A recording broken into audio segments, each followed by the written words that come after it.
ఈ ఫిలిప్పీలకు రాసిన పత్రిక ఎవరు రాశారయ్యా అంటే అపోస్తుడైన పౌలు ద్వారా పరిశుద్ధాత్మ దేవుడు రాయించాడు. అయితే ఈ యొక్క పత్రిక రాయడానికి ప్రాముఖ్యమైన ఉద్దేశం ఏంటి అంటే దేవుడు ఎలాంటి ఆలోచన కలిగి ఉన్నాడు అని మనం చూడగలిగితే విశ్వాసులను బలపరచడానికి. ఎవరిని బలపరచడానికి?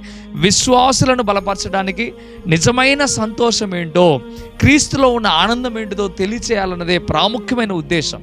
దేవుడిలో ఎలా ఆనందించాలి, నిజమైన విశ్వాసం అంటే ఏంటి, అసలు విశ్వాసి అనేవాడు ఎలా ఉండాలి అనడానికి, ఎక్కువగా ఎలా ప్రిపేర్ అవ్వాలి, తను ఎలాగా ఉండాలి అనడానికి ఈ పత్రిక దేవుడు రాయించాడు.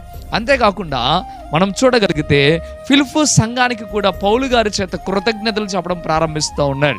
పౌలు గారు ఎందుకు రాశాడయ్యా అంటే దేవుని ప్రేరణ ద్వారా వారు చేస్తున్న సేవ, ఫిలిప్పీలో చేస్తున్న సేవ, సంఘం చేస్తున్న సేవని మెచ్చుకుంటూ కృతజ్ఞతగా ఈ యొక్క పత్రిక రాయడం జరిగింది. అంతేకాకుండా ఫిలిప్పీ సంఘంలో ఉన్న వారంతా ఐక్య